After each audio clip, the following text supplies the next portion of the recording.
Nathalie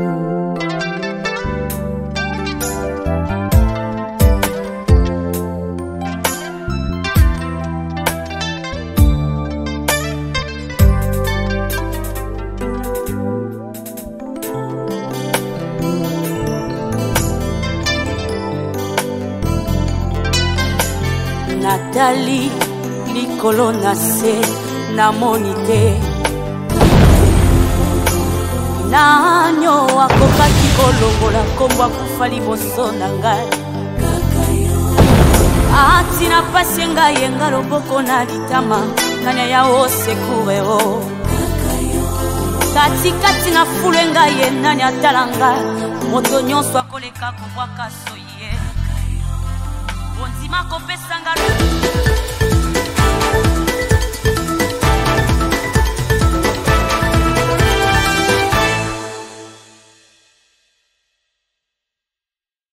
Bienvenue à toutes et à tous, chers téléspectateurs, à ce numéro d'Essentialité.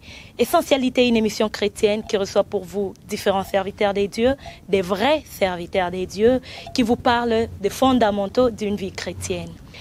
Pour vous, aujourd'hui, Judith Bondé reçoit le révérend pasteur Bougala Gadia, Tchanga Ruzamuka Shadrach, membre du conseil d'administration de la CEPAC, délégué régional de la CEPAC Congo-Ouest, président de BUCOP, Bureau de la coordination des projets de la CEPAC, et aussi pasteur responsable de l'église 8e CEPAC Bandal et CC à Kinshasa. Bonsoir pasteur. Bonsoir, ma sœur. Comment allez-vous? Très bien, merci. Bienvenue à ce numéro. Merci. Je vois ça dit tout, l'apparence, vous êtes en forme. Très en forme, surtout quand on vient à l'essentialité, on ne peut être qu'en forme. Merci beaucoup. Et comment vous avez passé vos moments pendant les confinements? Bon, ça n'a pas été facile au début. Au début, ça n'a pas été facile, mais Dieu nous a fait grâce et de nous révéler quelques programmes que nous avons eus. Et pendant cette période, nous avons eu beaucoup de programmes dans nos familles, et nous avions eu quelques directs au niveau de nos cultes. Nous avons organisé des cultes en direct, et nous avons eu des cultes en famille, des moments de prière en famille. Okay. Et finalement, on a compris que le moment de confinement, c'est un moment qui nous a rapprochés en famille, dans la prière, dans la méditation de la parole de Dieu. Et au lieu d'être des moments de tristesse, c'était devenu des moments agréables. Mais il nous manquait quand même la communion fraternelle des autres. Et nous avions besoin que nous reprenions nos cultes pour être là. Vous voyez, vous êtes habitués à être avec 500 personnes, 400 personnes, 600 personnes, et tout d'un coup, vous vous retrouvez à 5, à 6 en famille.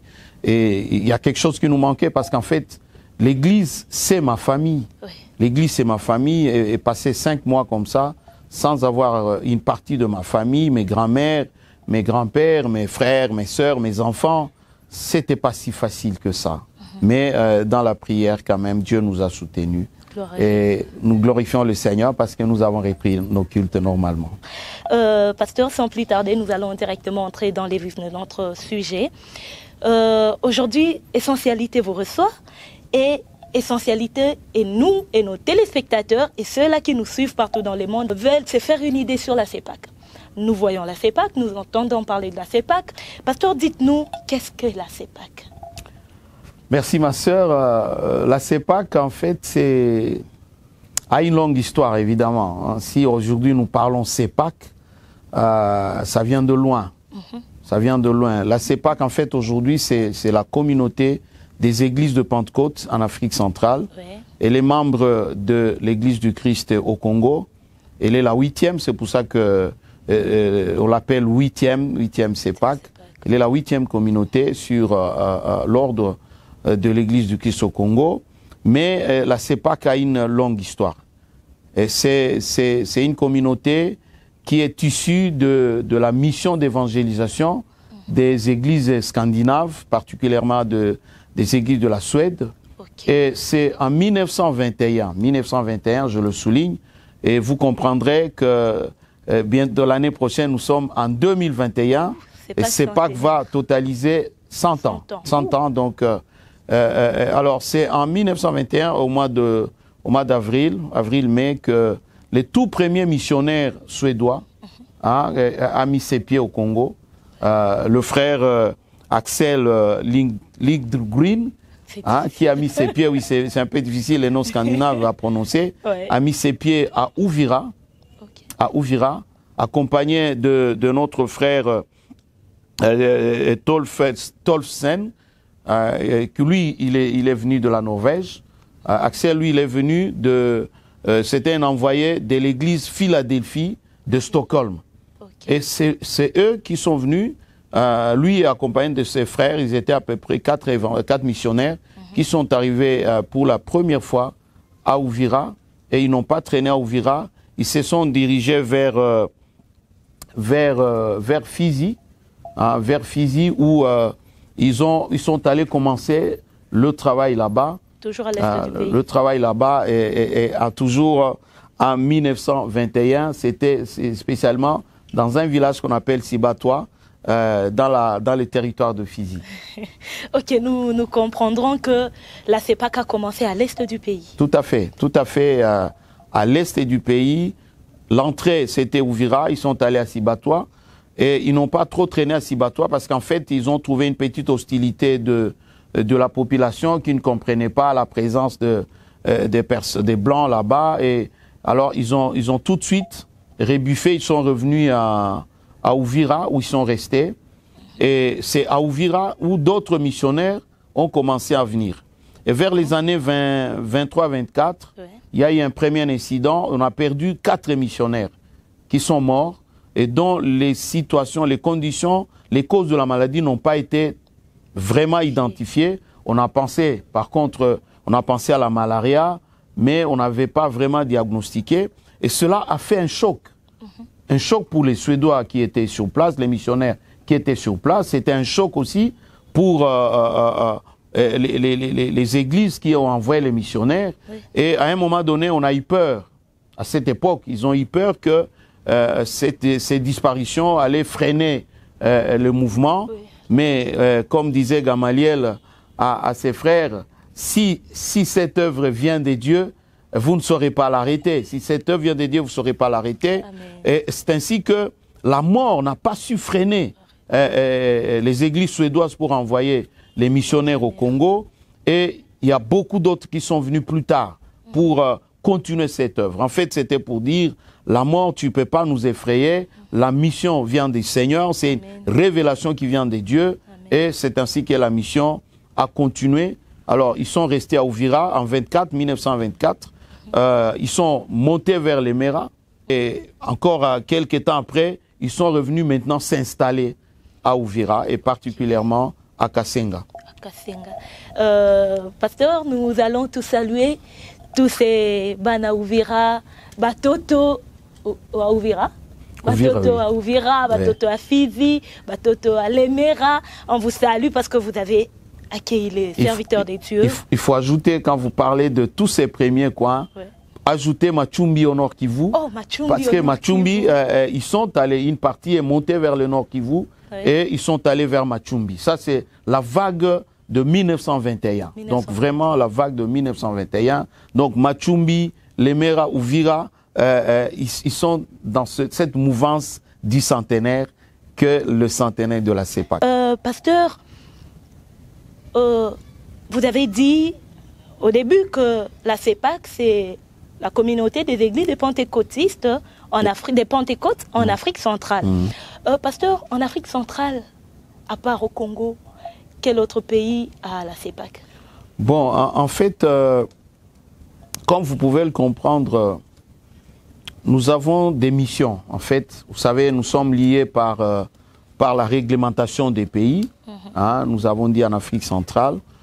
Nous aurions dû peut-être parler même dans le monde, en Afrique centrale. Donc, nous avons des églises que nous appelons des missions, qui sont déjà au-delà de l'Afrique centrale. Au-delà on a beaucoup de frères qui sont au Burundi, qui sont au Rwanda, des frères qui sont en Ouganda. En Ouganda, là, on a beaucoup d'églises. On a beaucoup d'églises en Ouganda. Et plus au-delà de l'Afrique. Plus au-delà de l'Afrique. Nous avions ouvert une mission avec, il n'y a pas très longtemps, il y a déjà une dizaine d'années, avec le révérend pasteur Kisosé, et son couple, sa famille, qui est allé au Niger pour commencer une œuvre au Niger. Nous avons un de nos pasteurs qui est mort aussi, mais sa femme est toujours là, dans une mission au Kenya.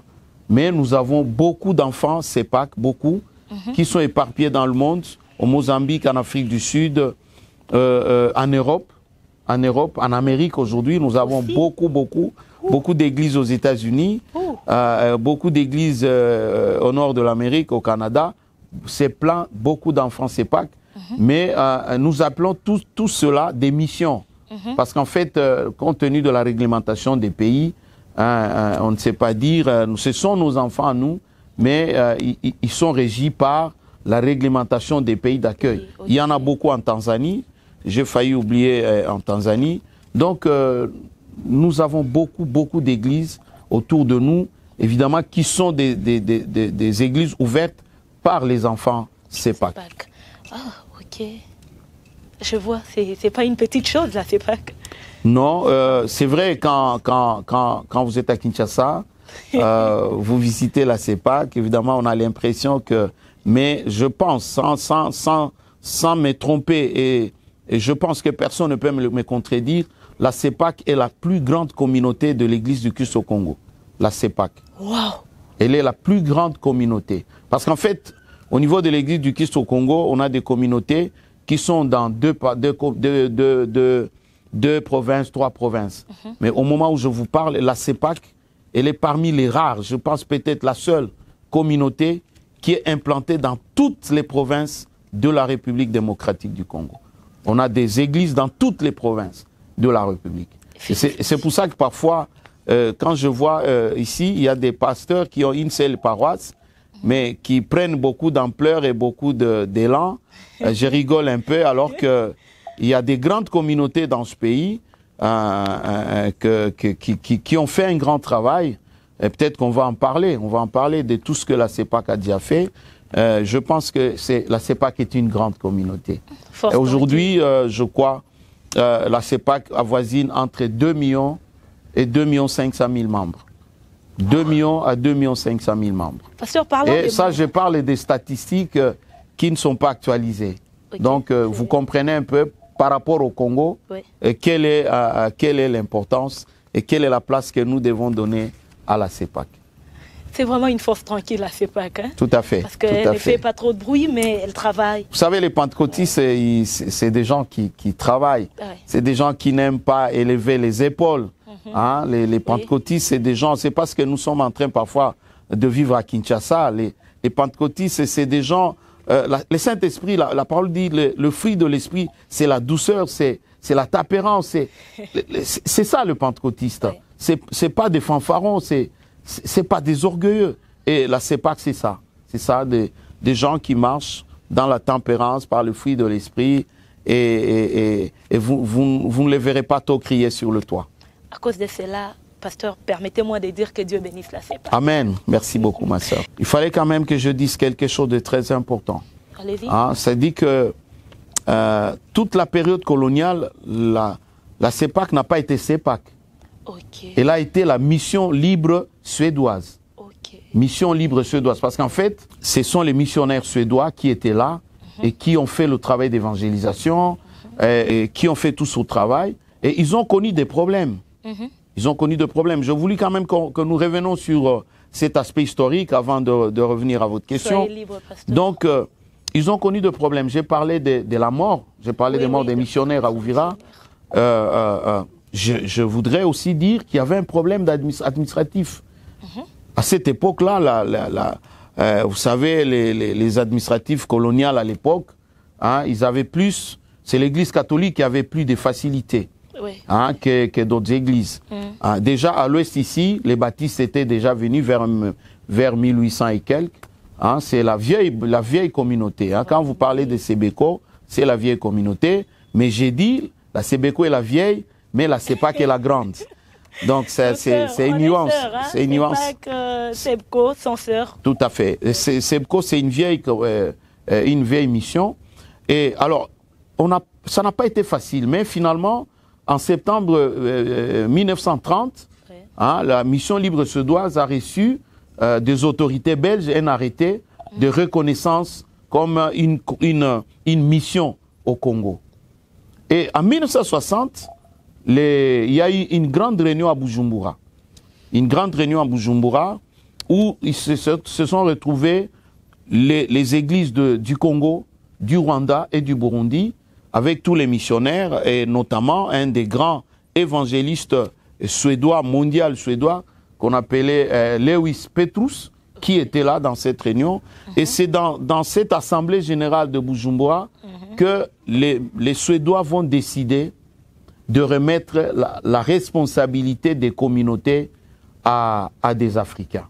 Okay. Et c'est ainsi que le tout premier représentant légal congolais à recevoir de main des Suédois la charge de la communauté fut papa révérend pasteur Ruigita Ndagora Bugwika, Jean, le père du révérend Espoir que vous connaissez, qui est toujours avec nous. Donc c'est à ce papa qu'on doit remettre la gestion au niveau du Congo, la gestion de la communauté. Il en a été ainsi pour le Burundi, c'est Kapitula pour le Rwanda, hein, Kapitula, à qui on a donné Gabriel Kapitula pour le Rwanda, et Manassé Nafefera pour le Burundi. Donc on a remis, avec les indépendances, on a remis la charge de la gestion des églises aux Africains, et Papa Ruigita a dirigé la CEPAC donc pendant 33 ans, de 1960 à 1993. Il a été à la tête de la CEPAC. C'est extraordinaire. Et c'était un homme extraordinaire. Je ne sais pas, on ne peut pas remplacer des hommes. Et je ne sais pas si Dieu nous fera encore grâce d'avoir un homme de cette trempe. Vous savez, c'est des papas qui n'ont pas fait l'université et qui ont fait des études à leur temps, mais qui avaient de la personnalité. C'était un papa qui avait du caractère, il avait le charisme. Il avait le charisme. Et vous comprenez, quelqu'un qui dirige une communauté comme la CEPAC pendant 33 ans, ça n'a pas été facile. Le Saint-Esprit était à l'œuvre, le Saint-Esprit l'a soutenu. Et après, nous, la communauté a continué. Aujourd'hui, nous avons changé. Hein, après la mort avant sa mort d'ailleurs, le Papa Ruigita avait laissé la charge entre les mains du révérend pasteur Méné Mouchungana, que vous connaissez, qui a été notre pasteur, à Bandal. Et c'est lui qui a été le deuxième, après Papa Ruigita. Et ça nous suivi le révérend Banyene Boulere, qui est pasteur de la source à Goma. Après lui, c'était le révérend pasteur Miruo Ngombera, qui est pasteur dans une église à Sangé. Et aujourd'hui, c'est le révérend pasteur Mateso Mouke qui est en train de diriger la communauté CEPAC. C'est le 5e. C'est le 5e. Voilà, je voulais quand même revenir sur cet aspect-là. Permettez-moi en tout cas de vous interrompre et de poser la question pour ne pas perdre l'idée par rapport aux représentants. C'est comme ça qu'on les appelle. Oui, représentant légal, oui. Oui. Nous sommes au 5e représentant. Et l'année prochaine, CEPAC va fêter 100 ans. Alors, dites-nous un peu, et à tous ceux qui nous suivent, il n'y a pas de mandat à la CEPAC? Parce que si le premier a fait 33 ans, et aujourd'hui, demain, la CEPAC va fêter 100 ans, bon, si c'était un mandat de 5 ans, on compterait plus de 10 représentants déjà. Oui, c'est-à-dire qu'après le départ des Suédois, quand Papa Ruigita a pris, il n'y avait pas de notion de vote dans les églises. Il n'y en avait pas. Ces notions sont venues avec le mouvement de la perestroïka, un mouvement de démocratisation des nations, et on en a profité pour introduire cela dans l'église. Bon, il faut dire que je ne suis pas très friand des élections dans les églises. Je ne suis pas très friand parce que à l'église, la Bible dit le Saint-Esprit, il a donné les uns pour les autres. Ouais. Et le Saint-Esprit, jusqu'à aujourd'hui, n'est pas incapable de nous donner des gens. Amen. Mais bon, c'est déjà arrivé. Je vois toutes les communautés aujourd'hui sont en train de faire des élections. Et depuis 93 à la CEPAC, le mandat d'un représentant légal est de 4 ans. Donc chaque 4 ans, on doit soit renouveler le mandat, et c'est renouvelable une seule fois. Donc personne ne peut faire 2 mandats. Et plus de 2 mandats, pardon. Okay. Donc c'est pour ça que depuis 93 jusqu'à aujourd'hui, vous sentez, on n'en a que 4 qui se sont succédés. Donc c'est le représentant actuel qui est appelé à préparer le centenaire, bien que ce centenaire est plus vieux que lui, mais la continuité de la responsabilité fait que il a la charge d'organiser les festivités du centenaire. Et je pense que nous avons pris peut-être quelques retards déjà. Là-dessus, au mois de décembre ici, nous aurons un conseil d'administration dans lequel nous allons essayer de peaufiner cette question du centenaire de la CEPAC. Pasteur, aujourd'hui, c'est Pâques à Kinshasa. Bon, pas aujourd'hui, depuis un moment, c'est Pâques à Kinshasa. La première paroisse à être implantée à Kinshasa, c'est laquelle? Bon, Kinshasa, les premiers missionnaires qui sont venus à Kinshasa, il s'agit du révérend pasteur, il est mort, comment il s'appelait, Gaomera. C'était un pasteur de nationalité burundaise qui a senti cet appel de faire la mission à Kinshasa. Il avait été accompagné par un autre qui, d'après les informations que j'ai, serait à Kigali pour l'instant, le révérend Vuningoma. Et ce sont les deux qui sont venus. À cette époque, il y avait aussi Mamadou Mitila qui est venu avec eux. Et le travail a commencé à Bandal, dans la commune de Bandalungwa. C'est sur avenue Inga, dans un garage. Le garage de là où ils étaient, ils étaient logés, là où ils habitaient. Et l'église a commencé dans un garage. Et je me rappelle avoir été parmi les tout premiers aussi membres dans ce garage. Nous avons prié dans un petit garage de à peu près 3 mètres sur 4 ou sur 5. Hein, donc nous étions là, les tout premiers, à participer au culte là-bas. Hein, c'est pour ça qu'on dit aux gens, il ne faut pas envier les gens comme ça. Oui, hein, oui. Quand vous voyez quelqu'un aller plus loin, ne cherchez pas à être comme lui. Posez-lui la question par où il est passé. Par où il est passé, comment il a commencé. Il y en a toujours les gens qui voient le succès des autres. Ils se disent, je vais être comme lui, je vais le remplacer. Mais posez toujours la question, par où vous êtes passé, pour que je comprenne si je suis prêt à passer par là ou je ne saurais pas. Donc on a commencé dans un garage à Bandal, et c'est à partir de Bandal que la mission a commencé à l'ouest. Et de Bandal, hein, on a ouvert Matadi, de Bandal, on a ouvert Massina, de Bandal, on a ouvert Mikonga, de Bandal, on a ouvert Matete, hein, et puis de Bandal, on a ouvert Boma. Donc voilà comment un peu le travail a marché. Et aujourd'hui, à l'ouest, nous pouvons dire, nous sommes dans l'ex-Bandundu, parce que nous continuons à garder la configuration des anciennes provinces par rapport à l'église. Hein, par rapport à l'église. Donc nous avons les églises de l'ex-Bandundu, hein, qui sont là, avec comme missionnaire principal qui a commencé, le révérend pasteur Simba Kanunzu, qui est venu de Bukavu, et qui a commencé l'œuvre dans le Bandundu. Et les missionnaires qui sont venus à Kinshasa, ils ont commencé dans le Congo central, et ici à Kinshasa. Et voilà comment le travail a commencé. Alors après l'avenue, le garage, on a acheté notre toute première parcelle sur avenue Kivu numéro 10. Sur avenue Kivu numéro 10. À ce moment-là, nous n'avons plus, le pasteur Vuningoma n'était plus, il était parti, et Gaomera. Et c'est ainsi que il y avait des étudiants théologiques qui étaient ici, notamment Kashindi Batachoka, Feu Sepa Rugumbira, qui était là, et Mene Mushunganya, qui était aussi là, et c'est lui qui a pris la charge de l'église. Quand il a fini, il est resté comme notre pasteur. Méné a été mon pasteur quand j'étais diacre dans cette église. J'ai commencé tout petit dans cette église et je ne pouvais pas imaginer où Dieu m'a amené dans cette église. Maintenant, je comprends là où Dieu m'a amené et je suis là. En tout cas, je comprends que vous êtes fils CEPAC. Fils CEPAC, je suis né dans une maison où papa, maman, tous étaient chrétiens, CEPAC, membres de Mission Libre et Suédoise. Et je suis né là-bas.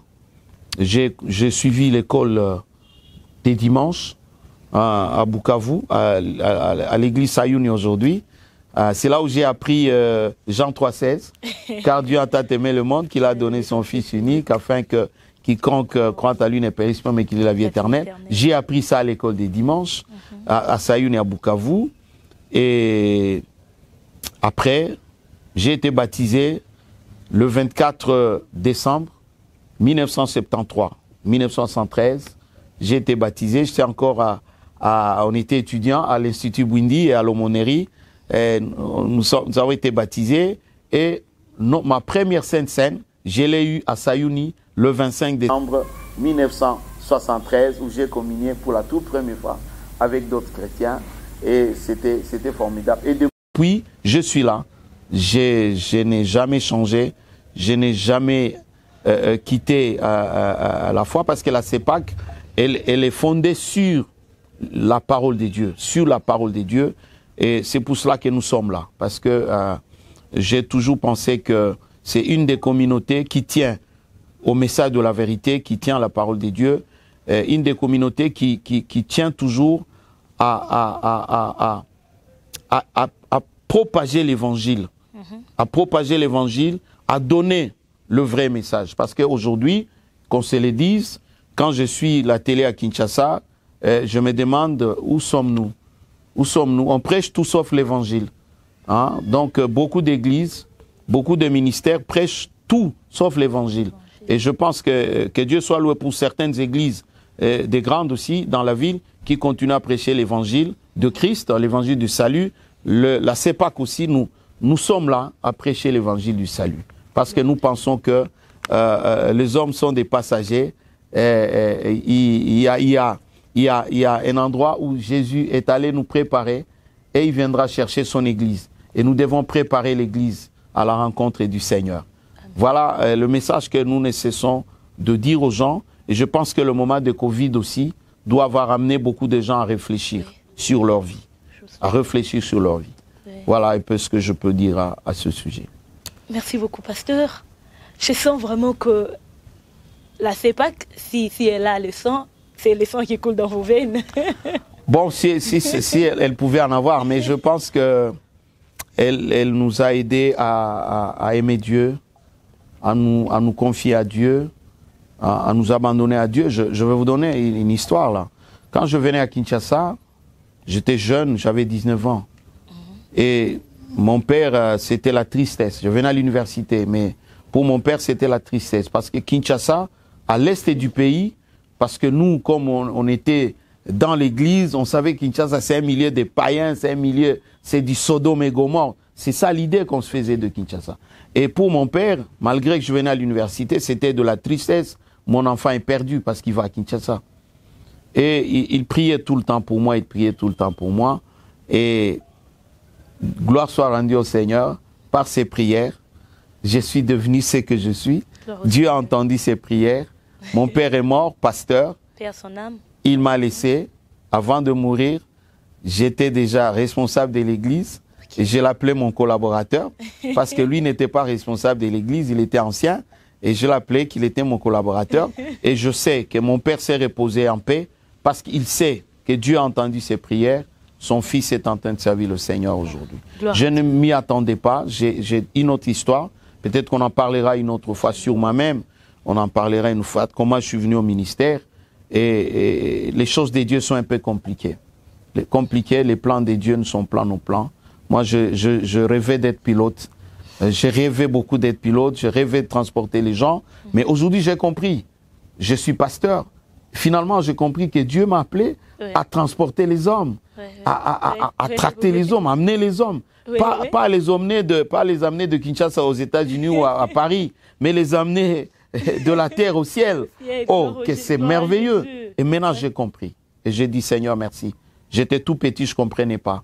Maintenant, j'ai compris que j'étais dans le plan de Dieu. Gloire au Seigneur. Amen. Gloire au Seigneur. Pasteur, vous nous avez parlé de la CEPAC. Vous nous avez parlé en quelques lignes de représentants. Mais dites-nous, le siège actuellement, le siège de la CEPAC se trouve où? Le siège de la CEPAC est à Bukavu. Le siège est à Bukavu. Au départ, comme je dis, CEPAC a commencé à Uvira. Au départ, on a suivi les missionnaires, mais quand la rébellion a commencé, il a fallu que tout le monde se déplace. Et le siège de la CEPAC aujourd'hui est à Bukavu. À Bukavu. Toutes les réunions du conseil d'administration, c'était à Bukavu. Oui, toutes les réunions, nous les tenons, les réunions du conseil d'administration, les réunions de l'Assemblée générale se tiennent à Bukavu. Toujours à Bukavu. Bon, il y a parfois des idées que les gens se posent des questions. Est-ce qu'il n'y a pas moyen qu'on aille tenir d'autres réunions? Vous savez, les problèmes aussi, c'est que le Sud Kivu et le Nord Kivu comprennent le gros de nos églises. Parce qu'en fait, aujourd'hui, la CEPAC a presque 1300, je crois 1300 églises locales. J'ai dit bien églises locales, 1300.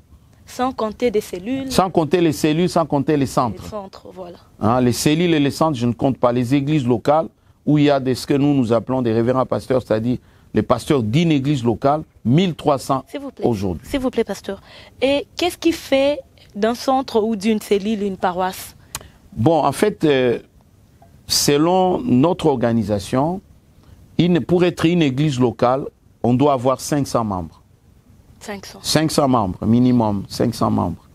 On doit avoir 5 anciens. On doit être financièrement capable de prendre en charge les serviteurs, notamment le pasteur titulaire, et peut-être il y a un ancien ou deux qui sont à temps plein. L'église doit être capable de les prendre en charge. L'église doit avoir des bâtiments propres. Hein? Pas des histoires où vous êtes en Ngaba aujourd'hui, on vous chasse, et vous êtes à Matongé, on vous chasse. Non, alors c'est pas quand vous êtes encore dans ces déplacements-là, vous pouvez être un centre. Mais quand on dit église locale, vous avez vos bâtiments propres. Hein? C'est ça les conditions qui fait que ça commence une cellule de prière. De la cellule, ça passe au centre. On a un pasteur du centre. Et puis du centre, on passe à l'église locale. En fait, qui participent? Parce qu'il y a une chose quand même qu'il faut que je dise. Quand nous parlons de la CEPAC, communauté des églises, vous comprenez? Oui. La CEPAC, c'est l'ensemble des églises locales. Ce sont les églises locales qui sont membres de la CEPAC. Pas nous les membres, pas nous les individus. Moi, individu, je suis membre de l'église locale. Mais c'est la CEPAC qui est membre les églises locales sont membres de la CEPAC. Donc ça veut dire quoi aussi? Ça veut dire par exemple, si aujourd'hui je décide d'attaquer la CEPAC en justice, on va me dire non, vous n'êtes pas membre. Vous ne pouvez pas attaquer la CEPAC parce que vous n'êtes pas membre. Vous pouvez attaquer votre paroisse, si ça pouvait arriver. Hein? Donc la CEPAC, c'est la communauté des églises. Alors, tous les responsables des églises, ce sont eux qui se retrouvent en assemblée générale. Donc, quand on est encore centre, quand on est encore cellule, on ne peut pas assister à une assemblée générale. Ceux qui assistent à l'assemblée générale, ce sont les pasteurs des églises locales. Et chaque église locale, parce qu'à la CEPAC, on ne peut pas venir, on dit non, pasteur, nous on a une église quelque part en Ngaba, nous voulons adhérer à la CEPAC. À la CEPAC, ça ne se fait pas. À la CEPAC, ça ne se fait pas. On n'adhère pas des groupes, on n'adhère pas une chorale. Une chorale qui arrive, on n'adhère pas un groupe chambre de prière qui arrive, non. Ça, on n'adhère pas à la CEPAC comme ça. La CEPAC commence une œuvre. Il faut que quelqu'un quitte l'église pour aller commencer une œuvre. On doit se rassurer que cette œuvre a été commencée par un membre qui a été mandaté par son église. Mais pasteur, actuellement, nous vivons les phénomènes parrainage. Les églises commencent à parrainer d'autres. Vous avez une grande église comme la CEPAC, un frère vient, se décide d'entrer, en fait, de prendre une petite part à la CEPAC. Alors il s'est dit, j'ai 100 membres, je voudrais que CEPAC me parraine. Oui, c'est ce que je dis. Pour la CEPAC, ça ne se fait pas. La CEPAC n'accepte pas ça. Parce qu'en fait, ce que vous devez savoir, les gens, il y a beaucoup de gens qui font ça. D'abord, est-ce que ces gens vont comprendre la doctrine que nous défendons? Est-ce qu'ils sont prêts à s'y soumettre? Vous comprenez? Vous avez des gens qui passent leur temps dans des délivrances, qui passent leur temps dans les prophéties, mais quand ils viennent, quand vous commencez à vouloir leur enseigner sur la délivrance, sur la prophétie, ils ne sont pas disposés à vous suivre. Vous comprenez? Et ça peut être aussi une paroisse rebelle dans une communauté. Les gens se rebellent dans leur communauté, ils veulent venir que vous puissiez les parrainer. Mais de la même manière qu'ils se sont rebellés chez les autres, ils peuvent se faire la même chose. Et c'est souvent des gens qui créent des problèmes dans les églises. Voilà pourquoi, pour la CEPAC, il n'est pas question d'admettre un groupe des gens qui viennent s'adhérer. On adhère à la CEPAC individuellement. Individuellement, vous venez, vous entrez. Si maintenant vous avez l'appel, vous dites au pasteur, je sens l'appel d'aller à Mongafula commencer une œuvre, est-ce que l'église peut m'accompagner? On va regarder si c'est possible et comment l'église va vous accompagner. Et parce que l'église vous observe, on connaît, vous êtes quel genre de frère et on peut peut-être vous accompagner. Voilà comment la CEPAC fonctionne. CEPAC. Je vous salue, vous qui nous suivez de partout dans le monde. Je salue ceux qui nous suivent à Tchangou, à Moamba, Funa, Lukunga et partout, même en dehors de Kinshasa. Vous suivez Essentialité, pasteur. Le temps nous presse. Et petit à petit, nous rapprochons de la fin de notre émission. Je vois le Réal, Montréal, qui me signale déjà que là, on n'a plus beaucoup de temps. Pasteur, vous êtes aussi délégué régional Congo-Ouest. Dites-nous en quelques lignes, quel est votre plus grand projet? Bon, mon plus grand projet, c'est de pouvoir implanter les églises dans les plus de coins possibles, que ce soit dans la ville de Kinshasa, que ce soit dans le Congo central et dans le Bandundu. Nous sommes en train de nous investir parce que ce n'est pas facile. Vous comprenez, pour implanter une œuvre, il faut avoir des serviteurs qui comprennent la vision. Il faut avoir les moyens, parce qu'implanter une église demande aussi des moyens. Demande des moyens, il faut acheter des parcelles, et il faut acheter des terrains, il faut construire. Et tout cela demande des moyens. Et nous sommes en train d'y aller petit à petit. Mais cela est mon rêve, à ce que Dieu nous fasse grâce pour que nous puissions ouvrir l'œuvre d'évangélisation dans la ville et dans les provinces qui sont sous notre responsabilité. Pasteur, avez-vous déjà commencé la réalisation de ces projets? Tout à fait, tout à fait. Et vous êtes à combien de pourcents? Tout à fait. En termes de pourcentage, je dirais, pour être honnête, je suis encore à 30%. Je sens que j'ai encore du chemin à faire, j'ai du travail à faire. Et je pense que le Seigneur me fera grâce. Et puis, vous savez, l'œuvre de Dieu, c'est une œuvre où, souvent j'ai un neveu qui me disait, quand il me voyait trop soucieux pour le travail, il me dit, papa, tu as trouvé l'église, tu vas laisser l'église. Il me disait toujours ça pour me dire, arrête de trop te soucier là, tu risques de craquer. Hein? L'œuvre de Dieu, on travaille et normalement on ne doit pas dire qu'on a fait quelque chose pour Dieu. Chaque jour, on doit se considérer comme si on commence, chaque jour. Vous vous rappelez Moïse à la montagne?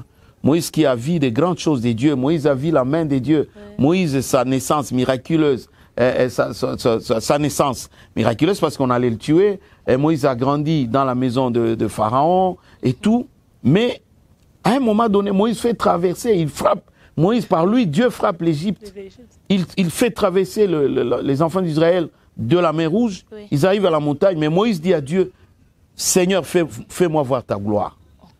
C'est terrible ça. Et quand je lis ça, je me dis, oh, pourquoi les gens sont orgueilleux? Oh, tu sais, moi, j'ai déjà fait pour Dieu. Moïse a vu tout ça, mais il dit à Dieu, je vais voir ta gloire. Quand Dieu lui dit, tu dois te déplacer, il dit, non, je ne bouge pas. Moi, je vais d'abord voir ta gloire. Ça veut dire, Moïse est en train de dire, je vais commencer une nouvelle expérience avec toi. Donc, avec Dieu, chaque jour, aspirons à commencer une nouvelle expérience. Hein? Parfois, les gens pensent qu'ils ont déjà beaucoup fait pour Dieu. Non. Nous devons vouloir faire une nouvelle expérience. Voilà pourquoi je dis 30% de ce que j'ai déjà fait, je crois que j'ai encore du parcours, j'ai encore des choses à faire pour Dieu. C'est pas un secret que je vais vous livrer. Vous savez que j'ai arrêté mon travail là où j'étais. Je travaillais dans une entreprise, une grande entreprise de la place, mais j'ai décidé d'arrêter parce que je me dis, j'ai encore la force. Il ne faut pas que j'arrête pendant que je n'ai plus de force. Ça, c'est l'amour de Dieu. Pendant que j'ai encore de l'énergie, j'arrête tout, je reste à l'église pour faire l'œuvre de Dieu. Que Dieu vous bénisse. Et je pense que le Seigneur me soutiendra pendant le temps qui reste pour que vraiment je me donne totalement. Parce que qu'est-ce qu'on peut faire de plus? Le travail séculier, on le fait, mais à un certain âge, on vous chasse. On vous dit, non, vous avez 65 à partir. Et moi, je me suis dit, non, je ne veux pas qu'on me chasse. Moi, j'arrête, je pars avant pour le Seigneur. Parce que la Bible dit que Dieu, il est seul capable de me donner la force du lion. Il est capable de me donner l'agilité de l'aigle. Dieu seul. Et voilà pourquoi je dis, je veux le servir. Et tous les jours, dire que je commence un nouveau départ, une nouvelle expérience avec le Seigneur. Pasteur, en tout cas, j'ai encore besoin d'échanger avec vous, mais le temps nous presse.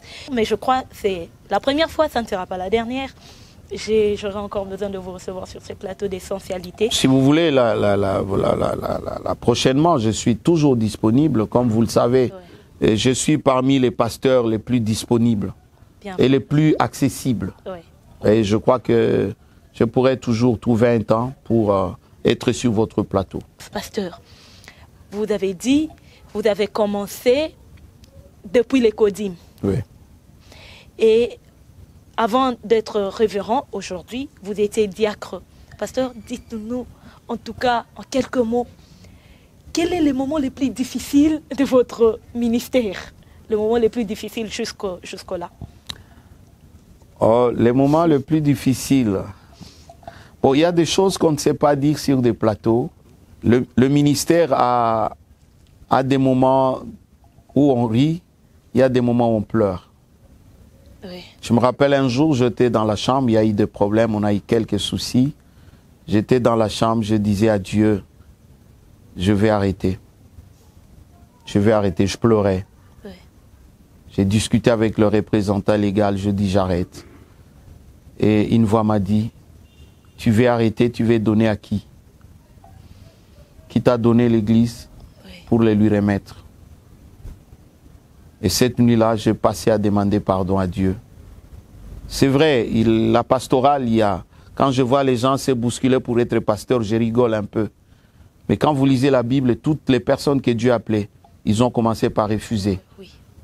Parce qu'ils savaient que la mission n'était pas facile. Hein? La mission n'était pas facile. Aujourd'hui, les gens se bousculent. Il y en a même qui font mal aux autres pour être pasteur parce que les gens pensent, c'est ce que je venais de dire. Quand vous voyez le succès de quelqu'un, vous voulez le remplacer. Mais vous ne cherchez pas à savoir par où il est passé. Et comment il est arrivé là. Comment il est arrivé là. Et je pense qu'il y a, je ne veux pas dire c'est exactement c'était quoi, mais dans le ministère, on a connu quand même des moments qui n'étaient pas agréables, qui ont été des moments très douloureux, où vous sentez que tout le monde vous tourne le dos, mais seul Dieu vous soutient. Amen. Seul Dieu vous soutient. Alors, grâce à Dieu pour mon épouse et à tous les frères et sœurs qui ne cessent de nous soutenir dans cette mission, dans cette charge. Il y en a beaucoup qui nous soutiennent. Hein? Même dans des moments très difficiles, on a toujours des frères et sœurs qui sont là pour vous soutenir. Même des tout petits. Je suis pasteur, j'aime quand j'embrasse les tout petits. Ça me fait du bien en tant que parent, en tant que pasteur. Et cela me réconforte. Cela me redonne encore de l'énergie pour avancer. Merci, pasteur. Sans le Saint-Esprit, c'est pas facile. Si aujourd'hui, Dieu vous appelait à être représentant légal de la CEPAC.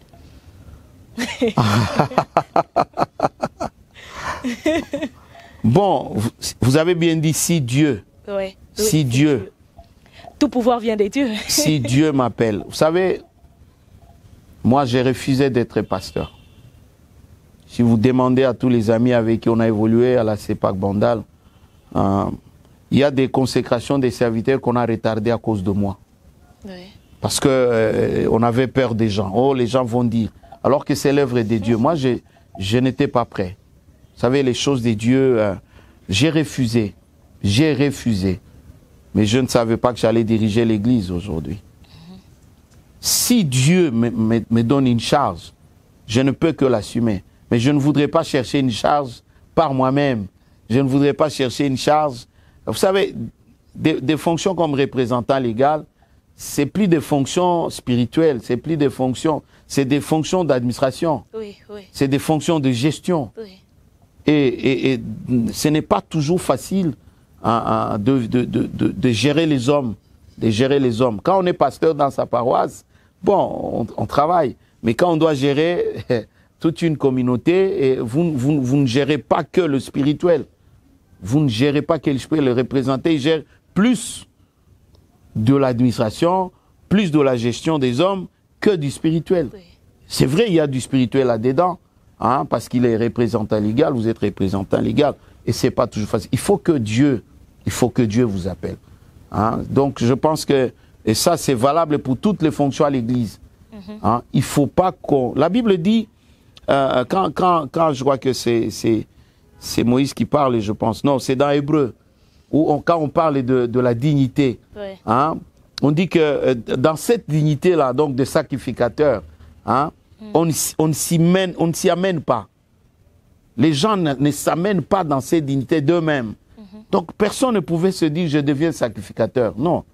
Cette dignité-là, il n'y a que Dieu qui appelle les hommes à cette dignité. Et je pense que toutes les fonctions à l'Église, représentant légal ou autre, il faut qu'il y ait l'appel de Dieu. Merci. Il ne faut pas le faire tout simplement parce qu'il y en a qui veulent le pouvoir, il y en a qui veulent être chef, il y en a qui veulent l'argent et tout ça, mais ce n'est pas ça qui compte. Je pense qu'il faut plus écouter la voix de Dieu.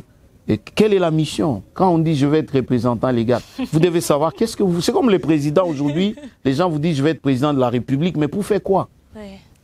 Quand vous êtes président de leur pays pendant des années, vous ne changez rien. Alors vous êtes là pourquoi? Oui. Vous avez accepté d'être là pourquoi? Parce qu'on accepte une charge, c'est pour y apporter quelque chose, un changement. Merci. Voilà, je termine par là. Je pense que cette question pour vous... Bon, heureusement que Dieu ne me l'a pas encore demandé. Merci. Bon, je ne suis pas prophétesse, mais préparez-vous. Merci, bon, merci. Merci beaucoup. Merci, très chers téléspectateurs. C'était le révérend pasteur Bougala Gadja, Rosamuka Tchanga Shadrach, sur le plateau des Essentialités.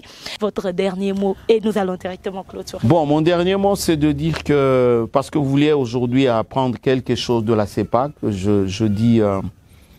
la CEPAC, c'est une communauté qui a fait un grand travail, oui. Un grand travail au Congo, très grand travail, avec le révérend pasteur Rui Guita. On a fait un très grand travail. La CEPAC, ce qu'on n'a pas dit, je le dis en passant, la CEPAC a une université. Une des grandes universités du Kivu, c'est l'université de la CEPAC, l'université évangélique en Afrique, IEA. La CEPAC a l'hôpital de Panzi que vous connaissez, oui. Avec notre